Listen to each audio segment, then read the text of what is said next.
Seat Barhet है और दूसरा टुंडी। ये दोनों सीटों पर बीजेपी ने अपने उम्मीदवार के नाम की घोषणा नहीं की है फिलहाल।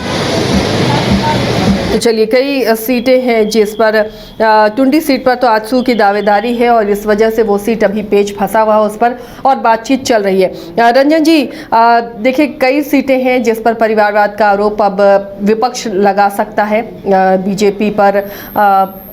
ऐसे में इन सीटों पर बीजेपी ने क्या आकलन किया है? अगर किसी राजनीतिक घराने से या फिर उसकी विरासत को आगे बढ़ाने के लिए नए जनरेशन को टिकट दिया गया है, तो क्या वही समीकरण साधने की एक कोशिश, कोई नया एक्सपेरिमेंट नहीं किया गया? यानी विनेबिलिटी देखी गई है कि कौन सा कैंडिडेट जीत सकता है।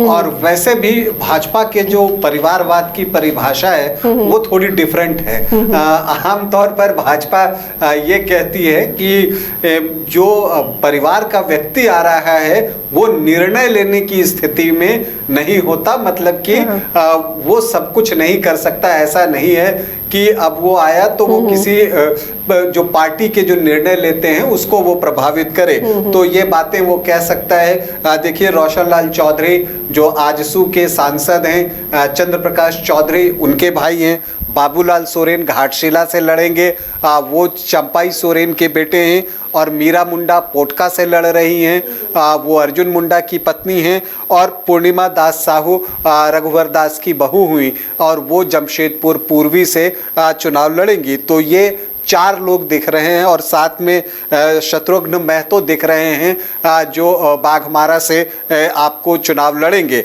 तो ये 5 लोग जो है राजनीतिक परिवार से ताल्लुक रखने वाले दिख रहे हैं। तो यहाँ पर ये चीज़ें देखने को मिल रही हैं। लेकिन एक दिलचस्प बात जब मैं अभी देख रहा था कि इस बार भाजपा ने कितने विधायकों के टिकट काटे हैं, तो जो सूची मैं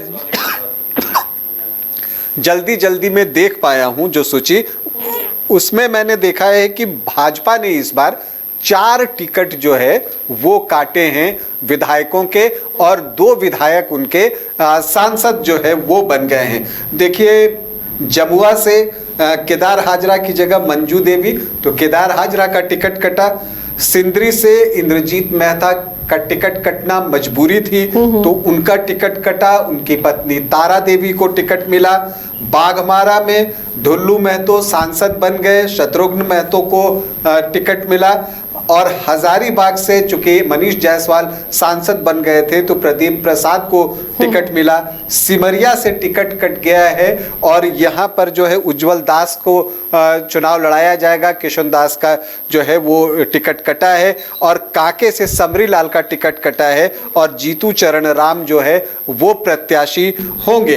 तो 4 टिकट जो है वो कटे हैं। लेकिन इसमें से आप देखिए तो सिंदरी वाली जो टिकट है वो तो मजबूरी में काटी गई है, क्योंकि इंद्रजीत मेहता का टिकट कटना था और 2 सांसद हैं। तो कुल मिलाकर कहें तो 3 विधायकों का टिकट एक्चुअली कटा है, जिसमें केदार हाजरा हैं और किशुन हैं और लाल है। हाँ, और इसके अलावा जो है आपको सबरी लाल हैं। तो ये 3 जो हैं जिनका की वास्तविक तौर पर टिकट कटा है। इंद्रजीत मेहता बीमार रहने के कारण चुनाव नहीं लड़ पाएंगे। और इसी बात की चर्चा मैं पहले भी कर चुका हूं कि बीजेपी ने पिछले चुनाव से बहुत कुछ सीखा है, और सीखा यह है कि पिछली बार उसने अपने 13 विधायकों के टिकट जो है वो काट दिए थे, और जो जिन 13 विधायकों के टिकट कटे उन जगहों में 9 जगह पर बीजेपी हार गई थी। तो लौटेंगे, मदन भी थोड़ी जल्दी में है। मदन,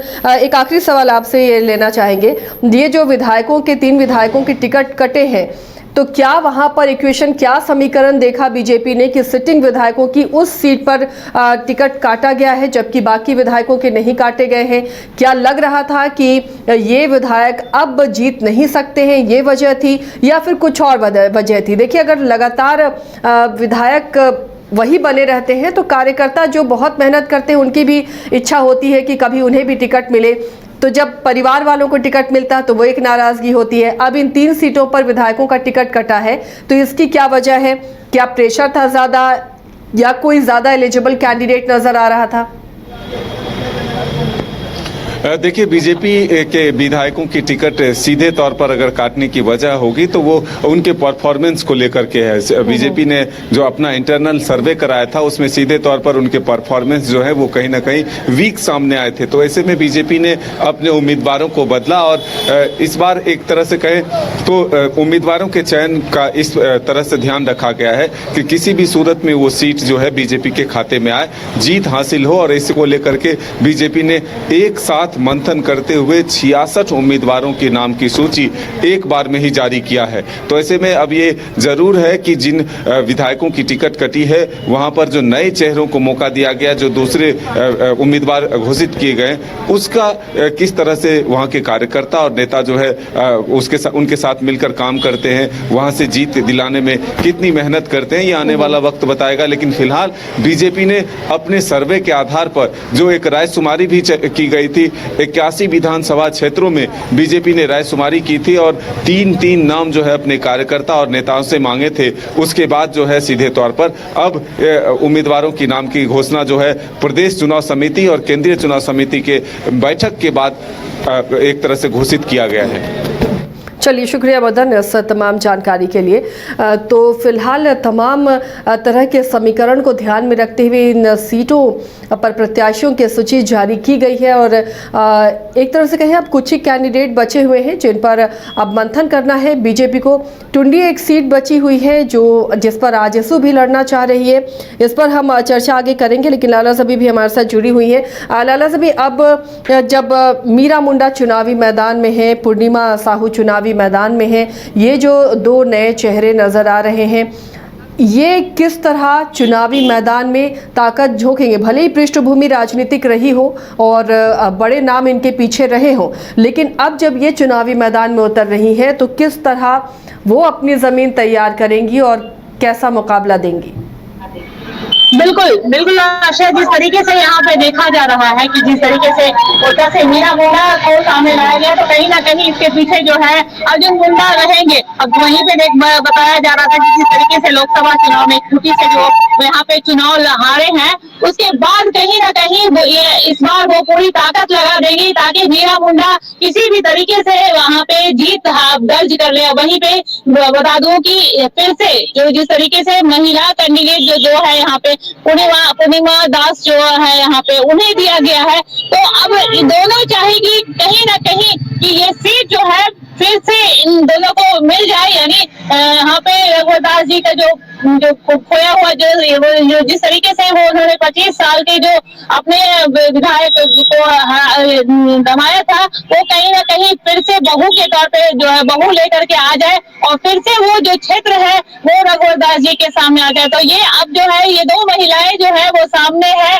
और जिसके सामने अब अगले जो प्रत्याशी यानी विरोधी पार्टी जो है वो किस तरह के प्रत्याशी को देती है, किस तरीके से ये सारा चीज सामने आता है, तो अभी कहना मुश्किल होगा क्योंकि अब यहाँ पे जिस तरीके से प्रत्याशी जो है भारतीय जनता पार्टी दे दी है, अब उसके बाद जो है जेएमएम और कांग्रेस जो है अपना प्रत्याशी को यहाँ पर जो है देगी। अब देखना होगा कि इनके सामने कौन से प्रत्याशी हैं, लेकिन कहीं ना कहीं ये लोग जो है अपने जीत दर्ज कराने के लिए पूरी ताकत झोंकेंगे और इसके पीछे जो है वो चेहरा जो देखा जा रहा है रघुवर दास जी और अर्जुन मुंडा का, तो ये दोनों जो है सीट पे यानी काफी मेहनत किया जाएगा। और यहाँ पर जिस तरीके से पश्चिमी में देखा जा रहा था कि यहाँ पर जदयू के जो है यहाँ पे सरयू राय उन्हें सीट दे दिया गया है, तो भारतीय जनता पार्टी की पूरी कोशिश रहेगी कि वो हर सीट को पर जीत दर्ज करे और कहीं ना कहीं जो है फिर से अपनी जो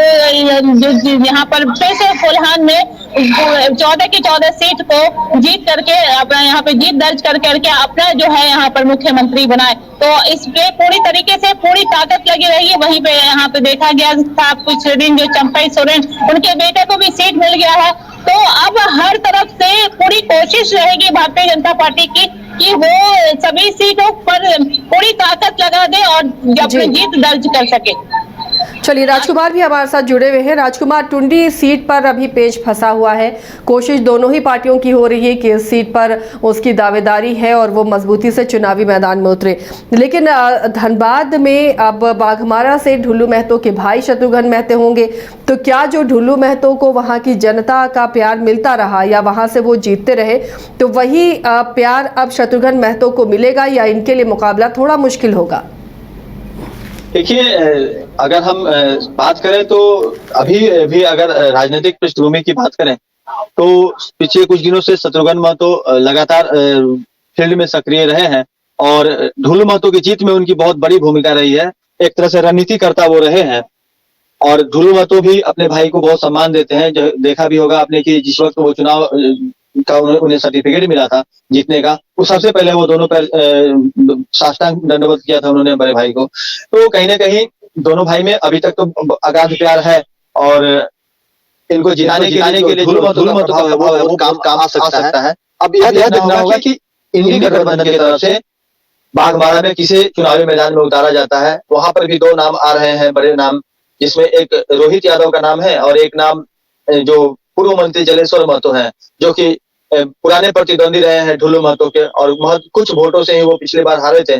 तो देखना यह होगा कि इंडी गठबंधन इस बार किसे वहां पर चुनावी समर में उतारती है। जेएमएम भी वहां पर तैयारी कर चुकी है, तो जेएमएम की तरफ से भी कहीं ना कहीं कई ऐसे चेहरे हैं जो कि वहां से चुनाव लड़ना चाहते हैं और आखिरी पेच जो है, जब तक जेएमएम क्लियर नहीं करती है वो पता नहीं चल पाएगा कि जेएमएम में यहाँ पर शत्रुघ्न महतो के विरोध में कौन रहेंगे। अब अगर हम टुंडी आ जाए तो टुंडी की अगर बात करें तो टुंडी को कहीं ना कहीं जिस तरह से होल्ड पर रखा गया है, इससे स्पष्ट पता चल रहा है कि आशु दबाव बना रही है टुंडी सीट के लिए और अगर यह आशु के खाते में जाती है तो कहीं ना कहीं सुरेश महतो यहाँ से दावेदारी कर सकते हैं, चुनाव लड़ सकते हैं। और आशु के भी कई स्थानीय नेता हैं जो कि यहाँ से चुनाव लड़ने की तैयारी कर चुके हैं, जिसमें मंटू महतो का नाम आता है और भी कई चेहरे हैं जो यहाँ से चुनाव लड़ सकते हैं। तो और अगर भाजपा पुनः इस पर अपना प्रत्याशी देती है तो कहीं ना कहीं इसमें जो चेहरे हैं वो जो इच्छुक चेहरे हैं जिनको अब आज टिकट से महरूम होना पड़ा, वो लोग अगर बहुत नाराज होते हैं तो संभव है कि किसी को इन्हीं चेहरों में से किसी को टुंडी से लगाया जा सकता है। तो ये इस तरह की समीकरण जो है वह देखने को मिल सकती है। पार्टी में उठापटक की स्थिति ना हो, पार्टी में भगदड़ ना मचे, इसके लिए संभवतः टुंडी को होल्ड में रखा गया है और इस आश्वासन के साथ कि अभी टुंडी बाकी है, अपने आराम कर सकते हैं, इंतजार कर सकते हैं। जी चलिए राजकुमार, शुक्रिया इस तमाम जानकारी के लिए। रंजन जी, अब संताल की सीटों को समझने की कोशिश करेंगे। जो प्रत्याशी फिलहाल नजर आ रहे हैं, जामताड़ा से तो सीता सोरेन है, दुमका से सुनील सोरेन, जामा से जहां जो सीता सोरेन की सीट हुआ करती थी सुरेश मुर्मू है, वहां पर बीजेपी का परफॉर्मेंस कैसा रहा है? कैंडिडेट अगर वहां पर इस बार चेंज हुआ है तो क्या इसका असर पड़ेगा? देखिए, कैंडिडेट चेंज नहीं हुआ। सुरेश मुर्मू वहां पर सीता सोरेन के खिलाफ चुनाव लड़ते रहे हैं और उनका प्रदर्शन जो है वो बेहतर रहा है और पिछली बार वो सिर्फ 2426 वोटों से हारे थे। तो इसलिए मुझे लगता है कि इसका इनाम उन्हें मिला है और उन्हें वो सीट सौंपी गई है, क्योंकि सीता सोरेन जामा से चुनाव लड़ नहीं सकती थी। तो इसीलिए सुरेश मुर्मू को जो है फिर से टिकट दिया गया है। वो 2014 में भी सीता सोरेन के खिलाफ चुनाव लड़ चुके हैं और तब भी बिल्कुल एक नज़दीकी मुकाबले में ही वो हारे थे। दोनों के बीच 1.25% का ही फर्क था। तो इसका मतलब ये है कि सुरेश मुर्मू जो हैं वहाँ पर टक्कर दे रहे हैं थे अब तक सीता सोरेन को।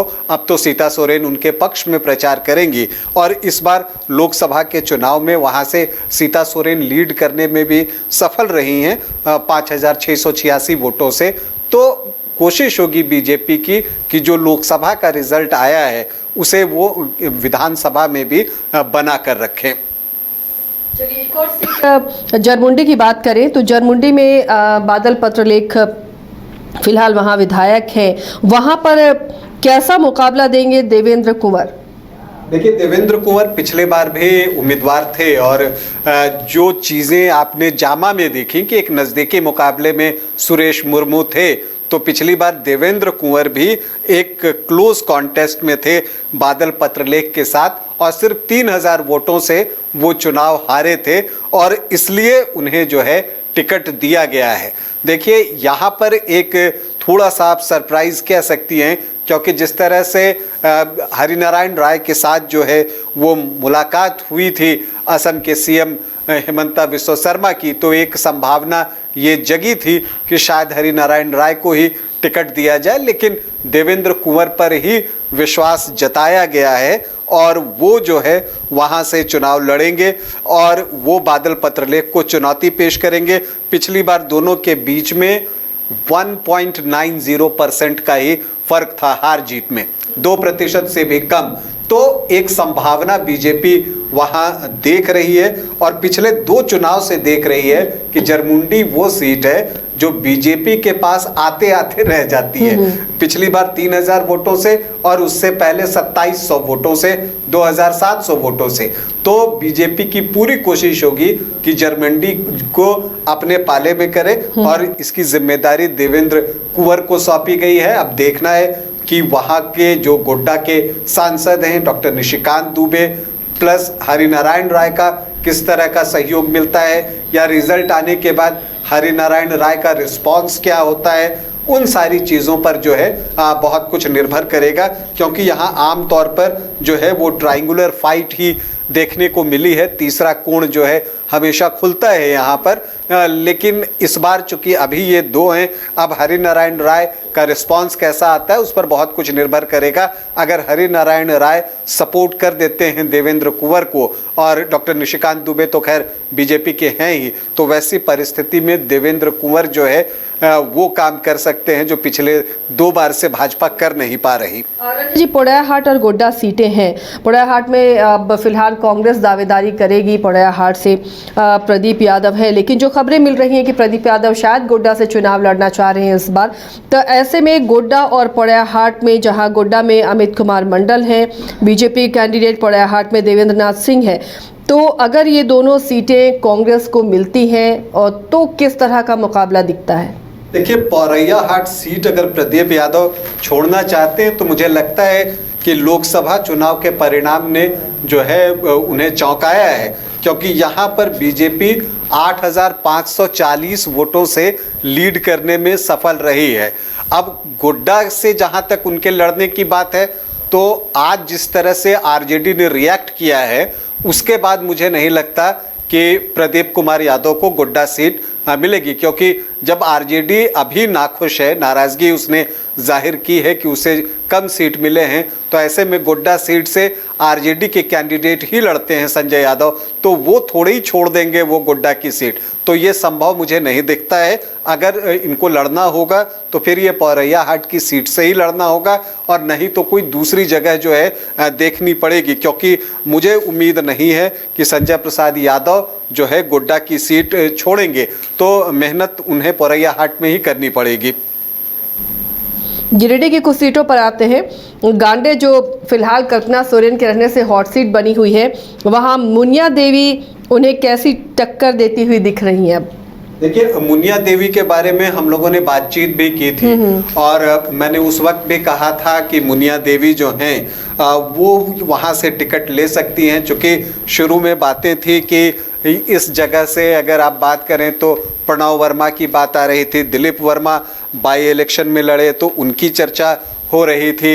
इसके अलावा अगर आप देखें तो ये जयप्रकाश वर्मा ने बीजेपी ज्वाइन कर ली थी, तो उनकी भी चर्चा हो रही थी, तो उन पर भी बातचीत तो चल रही थी, लेकिन किसी निष्कर्ष पर नहीं पहुंचा जा सका था। लेकिन मुनिया देवी जो हैं वहां पर जिप अध्यक्ष रह चुकी हैं और उनकी एक अपनी पहचान है, और वो भी कुर्बी जाति से ही हैं। दिलीप वर्मा और जेपी वर्मा की आप कहते हैं कि वो रिश्ते में ही आती हैं, तो वो वहाँ पर लड़ेंगी। लेकिन यहाँ का चुनाव जो है वो दिलचस्प हो सकता है, और इसलिए हो सकता है क्योंकि यहाँ से JLKM ने रिजवान अंसारी को उतार दिया है, तो एक ट्रायंगुलर फाइट यहाँ देखने को मिल सकती है। और अगर रिजवान अंसारी किसका वोट काटेंगे वो बड़ी बात है। जी हाँ, अगर वो मुस्लिम वोट काटने में सफल हो जाते हैं तो फिर यहाँ चुनाव बहुत क्लोज हो जाएगा। और लेकिन इसकी संभावना कितनी है ये तो चुनाव के वक्त ही पता चलेगा, क्योंकि अभी रिसेंटली जो लोकसभा का चुनाव हुआ है तो वहाँ हमने देखा है कि जो मुस्लिम वोटर्स हैं उन्होंने इंडिया गठबंधन के पक्ष में वोट किया है। यहाँ तो कोई मुस्लिम कैंडिडेट झारखंड में नहीं थे लोकसभा चुनाव में, लेकिन दूसरे राज्यों में जहाँ के किसी अन्य दल से मुस्लिम प्रत्याशी रहे भी हों, निर्दलीय भी लड़े हों, तो उनकी जगह उन्होंने गठबंधन को वोट करना ज़्यादा बेहतर समझा है। बसपा ने कई कैंडिडेट दिए थे तो उनको वोट नहीं मिला, उन्होंने समाजवादी पार्टी को वोट किया। तो देखना है वही ट्रेंड चालू होता है, क्योंकि लोकसभा चुनाव गुजरे भी अब 5-6 महीना होने को है। तो क्या वही ट्रेंड बना रहता है या ट्रेंड चेंज होता है? अगर ट्रेंड चेंज होता है तब तो फिर समझिए कि गांडे का चुनाव बहुत रोचक बन जाएगा, और फिर जो है एक ट्रायंगुलर फाइट अगर हो गई तो, और अगर आमने सामने की लड़ाई होती है तो मुझे नहीं लगता कि कल्पना सोरेन को कोई ज़्यादा समस्या होनी चाहिए। चलिए इधर अब थोड़ा बढ़ते हैं आगे।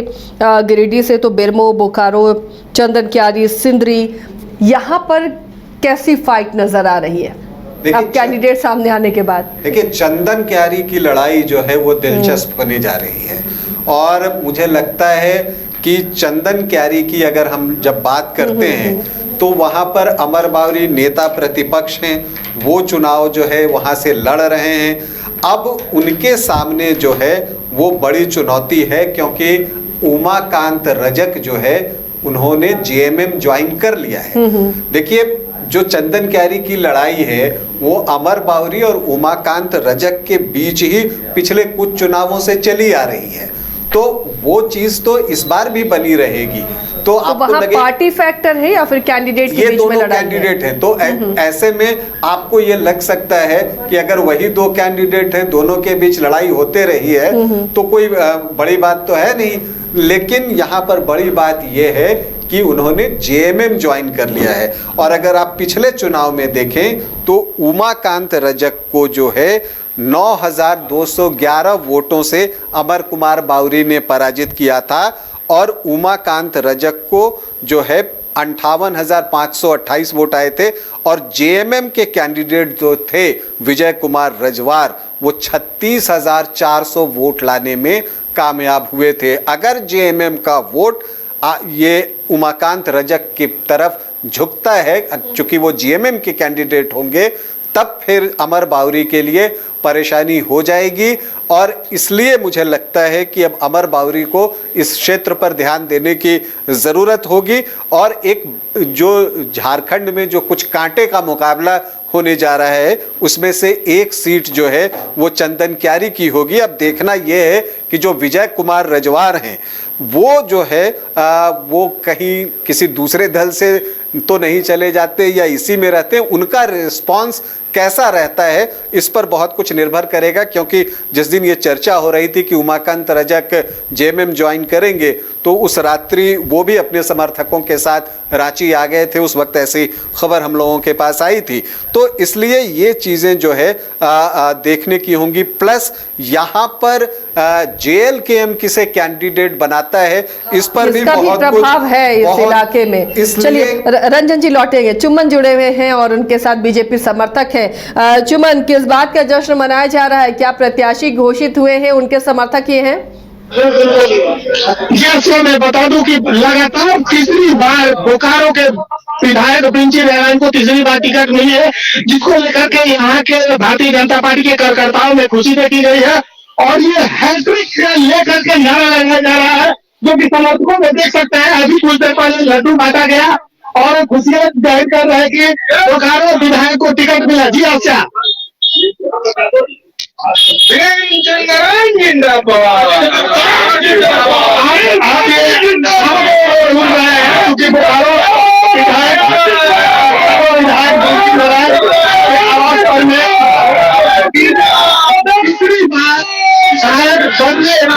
टिकट मिलने की खुशी में बीजेपी के कार्यकर्ता जो है ये खुशी जाहिर कर रहे हैं।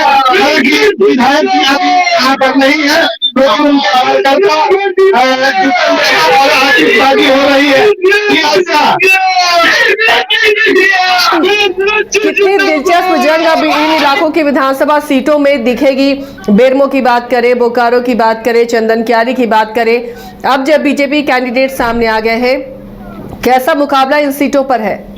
जी मैं आपको बता दूं कि हैट्रिक को लेकर के बोकारो विधायक बिरंची नारायण जी को टिकट मिला है और बोकारो की जनता इनसे पहले भी इनके कार्यकाल से प्रसन्न है, क्योंकि आज के एक दिन पहले ही जो कि झारखंड नहीं पूरे भारत में एक ऐसा अस्पताल का उद्घाटन हुआ जो कि वहां के डॉक्टर ने विधायक जी का नाम लेते हुए कहा, और कई एक ऐसे शिलान्यास है जो कि बोकारो विधायक बिरंची नारायण के द्वारा किया गया। यहाँ पर एयरपोर्ट की भी बहुत 2017 से ये काम चल रहा था और वो भी मतलब लगभग 99% तैयार है, जो कि राज्य सरकार के कुछ अटकने के कारण ये अभी विलंब है, लेकिन अब ऐसा लग रहा है कि बोकारो में एयरपोर्ट भी जल्द से जल्द चालू हो जाएगा। जी बोकारो में विकास को जनता देख रही है, आपके पीछे समर्थक हैं, उनसे पूछिए कितनी खुशी है, फिर से रिपीट हुए हैं कैंडिडेट, क्या कहना है उनका?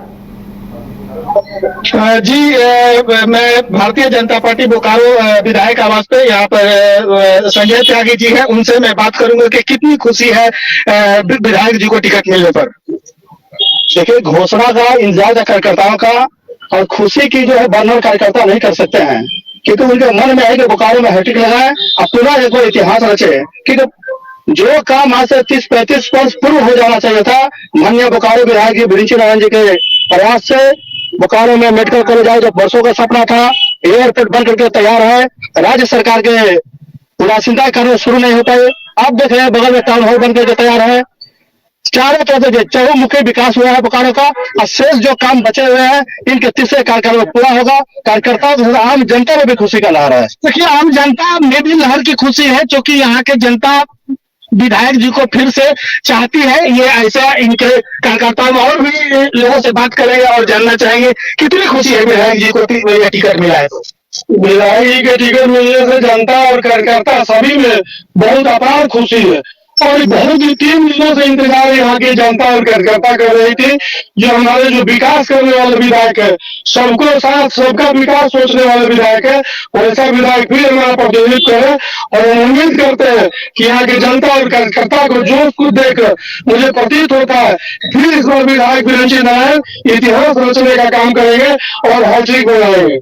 जैसे आपने सुना कि विधायक जी इतिहास रचेंगे और हैट्रिक बनाने का काम करेंगे, और भी लोगों से हम बात करेंगे और ये जानना चाहेंगे कितनी खुशी है विधायक जी को टिकट मिलने से। देखिए, अपार खुशी है, उत्साह की लहर है कार्यकर्ताओं में। अभी तुरंत घोषणा हुई है, और घोषणा होते ही आप देखिए कि अभी कितने तुरंत में कार्यकर्ता जुटे हैं। पूरे बोकारो में उत्साह की लहर है। भारतीय जनता पार्टी के तमाम कार्यकर्ताओं ने 2014 में भी अपना भगवा परचम यहाँ लहराया था, 2019 में भी लहराया था, और 2024 में रिकॉर्ड मतों से अपना भगवा परचम लहराने के लिए भारतीय जनता पार्टी के कार्यकर्ता बोकारो विधानसभा के साथ साथ पूरे झारखंड में तैयार बैठे हैं।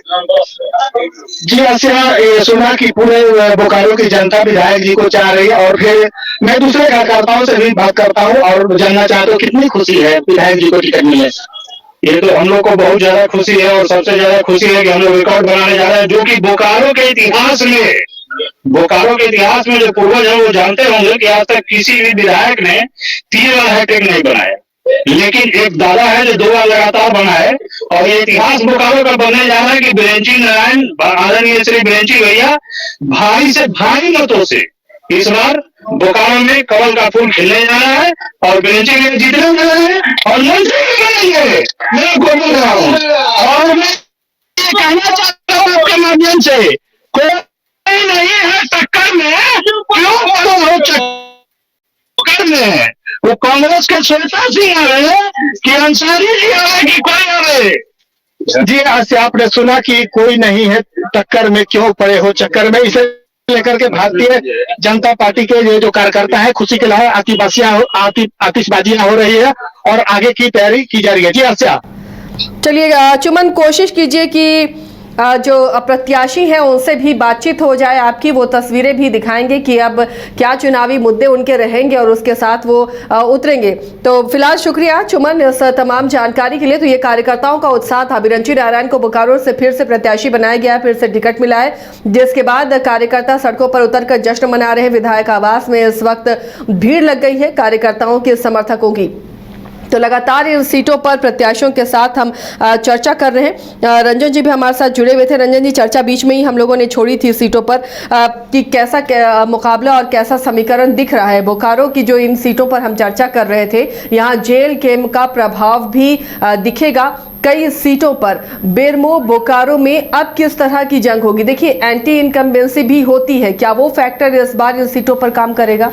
ये चीज़ें होती हैं जब आप कहीं पर एक जगह से लंबे समय तक अगर आप रहते हैं तो वो चीज़ें प्रभाव डालती हैं। एक स्वाभाविक एंटी इनकम्बेंसी की बात जो होती है वो होती है। और आप देखिए कि अगर हम विरंची नारायण की बात करें तो 2014 और 2019 से वो लगातार 2 बार से जो है वो बोकारो से विधायक हैं। और इस बार बहुत तरह की चर्चाएं भी हो रही थी कि क्या कोई टिकट कटेगा या क्या होगा, तो बहुत सारी, लेकिन उन सारे कयासों पर अब विराम लग गया है। विरंची नारायण जो है एक बार फिर से बीजेपी के कैंडिडेट बनाए गए हैं। देखिए, और फर्क कितना पड़ता है। 2014 में विरंची नारायण जो है वो 72,643 वोट से जीते थे, लेकिन वही 2019 में वो सीधे आ गए 13,313 वोटों पर। तो ये जो लगभग आपको 59-60 हजार वोटों की कमी आई, तो ये चीजें बताती हैं कि एंटी इनकम्बेंसी जो है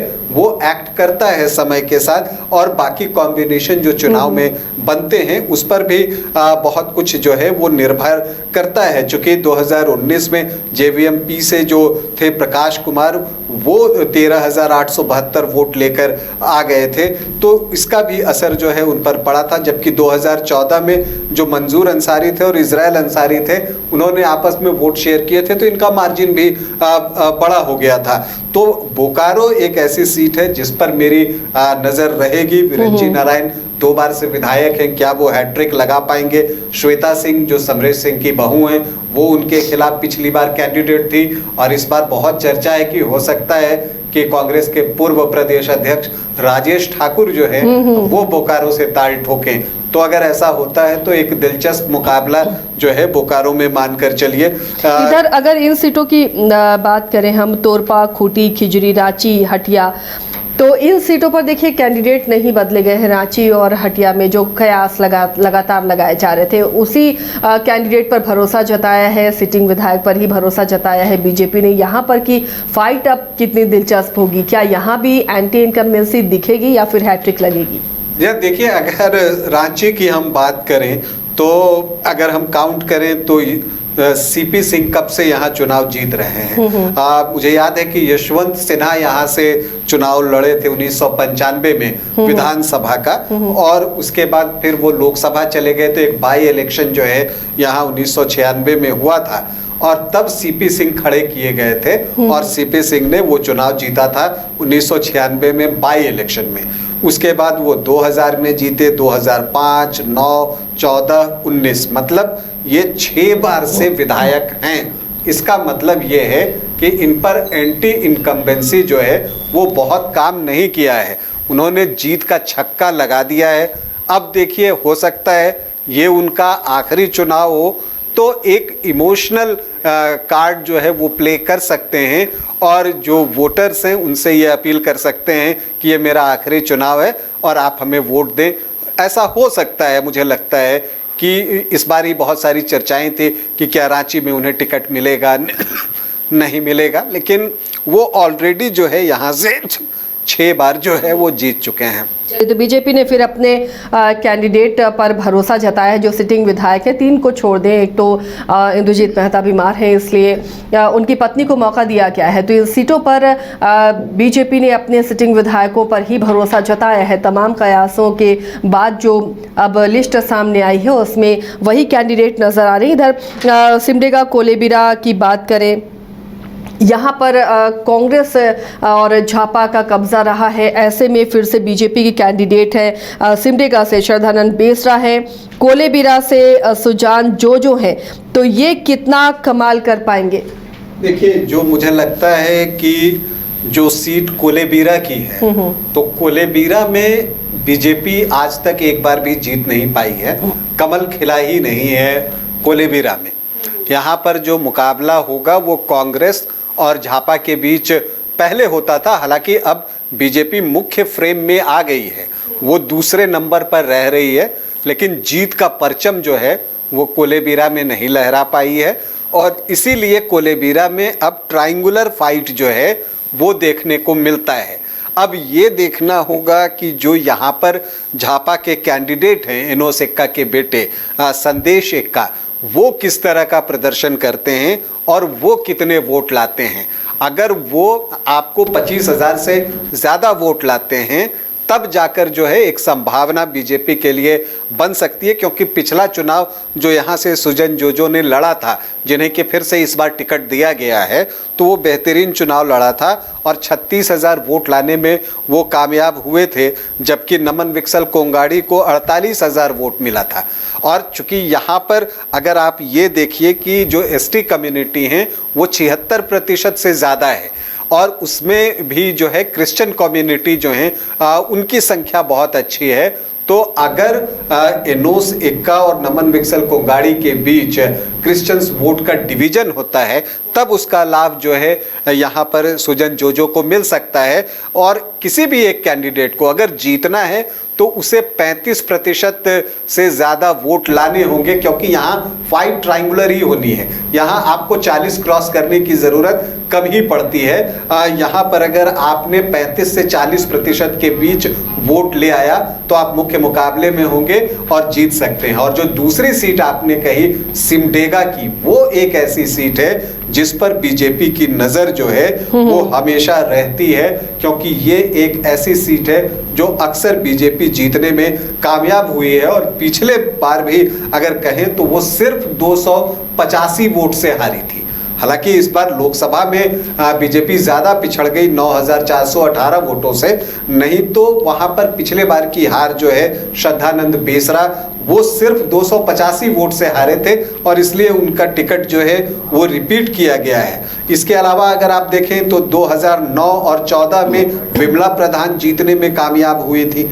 तो ये एक ऐसी सीट है और निर्मल कुमार बेसरा यहाँ से 3 बार बीजेपी के टिकट पर चुनाव जीत चुके हैं, 1990, 1985 और 1980 में। और उन्हीं के बेटे हैं श्रद्धानंद बेसरा, जिन्होंने कि पिछला चुनाव जो है वो लड़ा था। तो ऐसी परिस्थिति में सिमडेगा भी एक ऐसी सीट है कांग्रेस की जिस पर कि बीजेपी की नज़र है कि इस सीट को जो है अपने पाले में किया जा सकता है। चलिए, बहुत बहुत शुक्रिया रंजन जी इस तमाम जानकारी के लिए। तो बीजेपी ने अपने प्रत्याशियों की पहली सूची जारी कर दी है और लगभग प्रत्याशी तय हो गए हैं। जिन सीटों पर पेच फंसा हुआ है वहां पर अभी कैंडिडेट की घोषणा नहीं हुई है और तमाम समीकरणों को देखते हुए बीजेपी ने अपने कैंडिडेट की घोषणा की है। 3 सिटिंग विधायक का टिकट कटा है, बाकी विधायक रिपीट हुए हैं। तो एक बार फिर अपने दर्शकों को बता दें कि किन किन सीटों पर कौन चुनावी मैदान में बीजेपी की तरफ से रहेगा।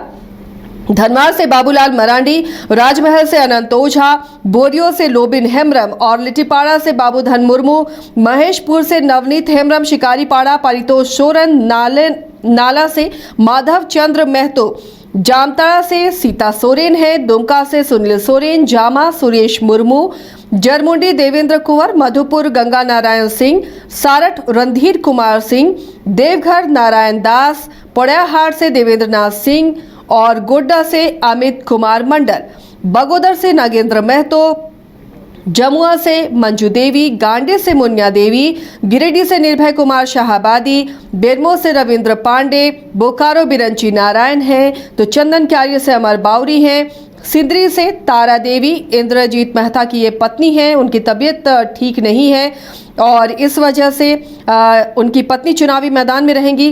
निरसा से अपर्णा सेन गुप्ता है, धनबाद से राज सिन्हा, झरिया से रागिनी सिंह और बाघमारा से ढुल्लू महतो के भाई शत्रुघ्न महतो चुनावी मैदान में। बहरागोड़ा से बीजेपी के पूर्व प्रदेश अध्यक्ष दिनेशानंद गोस्वामी हैं, घाटशिला से बाबूलाल सोरेन, पोटका से अर्जुन मुंडा की पत्नी मीरा मुंडा और जमशेदपुर पूर्वी से रघुवर दास की बहू जो राज्यपाल है उड़ीसा के, उनकी बहू पूर्णिमा दास साहू चुनावी मैदान में। सरायकेला से चंपई सोरेन, चाईबासा से गीता बलमुचू, मजगांव बड़कुंवर गगरई, तो वहीं जगन्नाथपुर से गीता कोड़ा, चक्रधरपुर से शशिभूषण समत और खरसावा से सोनाराम बोदरा, तोरपा से कोचे मुंडा, खूंटी नीलकंठ सिंह मुंडा और खिजड़ी राम कुमार पाहन, रांची से सीपी सिंह, हटिया नवीन जायसवाल, कांके से जीतू चरण राम। यहाँ पर कैंडिडेट का नया कैंडिडेट आया है, यानी समरीलाल का टिकट कटा है। मांडर से सन्नी टोप्पो है, सिसई से अरुण उरांव है, गुमला से सुदर्शन भगत, बिशनपुर से समीर उरांव, सिमडेगा से श्रद्धानंद बेसरा, कोलेबिरा सुजान चोजो, मनिका हरिकृष्ण सिंह, लातेहार प्रकाश राम, पाकी से कुशवाहा शशिभूषण मेहता, डाल्टनगंज से आलोक कुमार चौरसिया, विश्रामपुर से रामचंद्र चंद्रवंशी, छतरपुर से पुष्पा देवी भुइयां, हुसैनाबाद से कमलेश कुमार सिंह, गढ़वा से सत्येंद्र नाथ तिवारी और भावनाथपुर से भानु प्रताप शाही चुनावी मैदान में है।